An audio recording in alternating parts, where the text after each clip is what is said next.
Before we begin, let's take one slow breath together. Inhale, gently, and exhale, a little longer than you normally would. If you're listening while driving or folding laundry or lying awake in bed, there's nothing to fix right now, just a moment to arrive. There's a certain kind of tired that doesn't come from doing too much. It comes from trying to hold life still, from trying to keep the family steady, keep the finances steady, keep the job steady, keep your health steady, keep your emotions steady, keep everyone around you steady. And if you've lived long enough, you know the truth. Life doesn't hold still. So a lot of people, especially in midlife and beyond, end up carrying this quiet pressure in the chest. A pressure that says, if I don't stay on top of everything, it's all going to fall apart. Maybe the outside looks fine. Maybe you've done what you were supposed to do, but inside, it feels like bracing for impact, even on a normal Tuesday. In Buddhism, there's a word for this, dukkha, the unease, the stress, the weight of life when the mind is struggling against it. Not dramatic suffering, not a crisis every day, just that constant inner tightening. And the question I want to offer today is simple. How much peace has been traded for a sense of control that never really arrives? A lot of us learn to call control responsibility. We plan, we prepare, we manage, we keep lists, we keep calendars, we keep checking, just in case. And sometimes it helps, but sometimes it quietly turns into something else. Control becomes fear wearing a suit, fear of being seen as not enough, fear of uncertainty, fear that if you loosen your grip, even for a moment, everything will collapse. And here's what's so exhausting about it. The tighter you grip, the more tense you feel. The more tense you feel, the more you grip. It's a loop, and a life can pass like that. Not because you didn't work hard, but because you were always fighting the fact that life changes. In Buddhist language, this is clinging, holding on to what can't be held, holding on to an outcome, holding on to a timeline, holding on to an identity. This is who I am. This is how it has to go. Today isn't about giving up. It's not about becoming passive. It's about learning the difference between holding responsibly and holding so tightly that you can't breathe. And for that, I want to share a moment from the Buddha's life, from before he was the Buddha.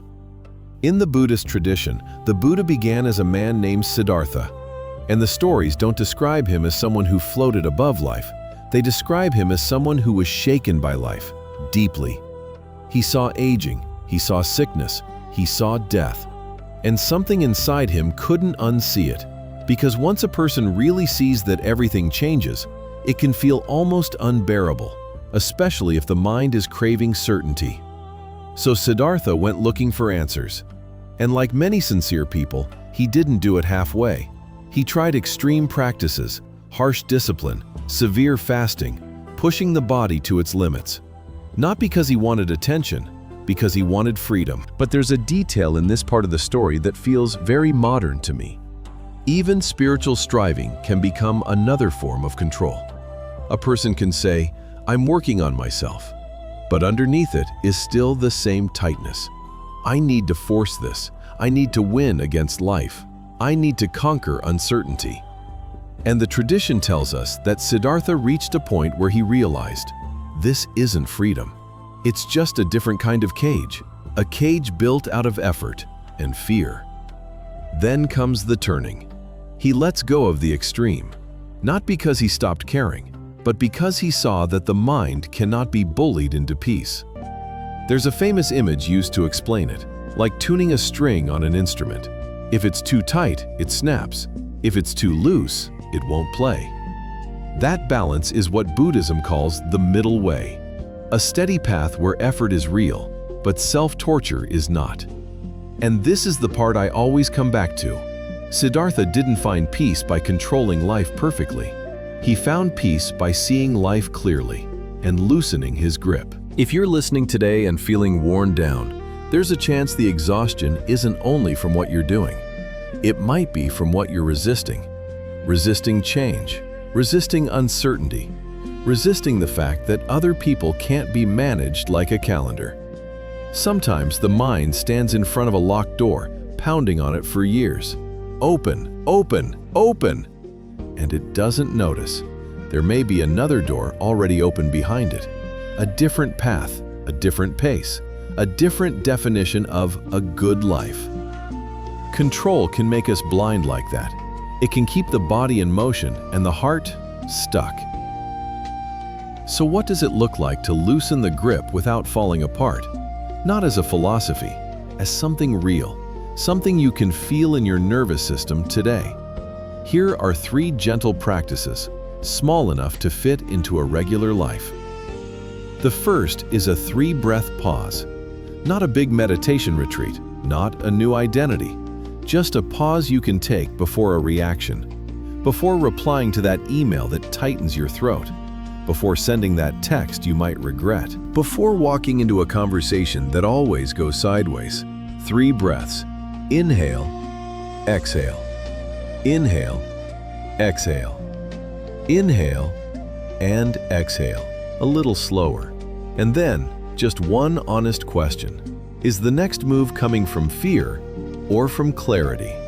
That question doesn't solve your whole life, but it changes the quality of the next moment. And sometimes, that's enough. The second practice is what I think of as still lake watching. 2 minutes, that's it. Sit comfortably. Let the mind do whatever it does. And when a thought comes, you don't wrestle it, you don't follow it, you don't try to make it stop. You label it softly, like you're watching weather move across the sky. Planning, worrying, remembering, judging. Then return to the breath. Not to become perfect, not to empty the mind, just to remember, you are not the storm. You're the awareness that knows the storm is here. In Buddhism, this is the beginning of freedom. Not because thoughts disappear, but because they stop dragging you around by the collar. The third practice is one small release. Not a dramatic life change, just one tiny act of unclenching. Today. Maybe it's letting someone else be wrong without correcting them. Maybe it's leaving a conversation without needing the last word. Maybe it's putting the phone down during a meal.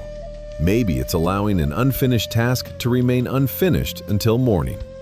Not as failure, as trust. A quiet way of saying, I can hold life without strangling it. And when anxiety rises, and it will, a simple phrase can help. This too will pass. Not to dismiss your feelings, just to remind the mind nothing is as permanent as it feels at 2 a.m. If any of this lands, let it land gently. Life may not change overnight. Your circumstances may still be complicated. The world may still be loud, but your relationship with it can soften. And that softening matters. Because the goal isn't to control life into safety.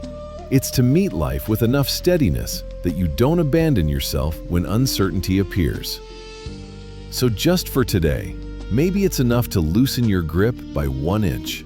1 breath, 1 pause, 1 small release. And if you'd like, let's end the way we began.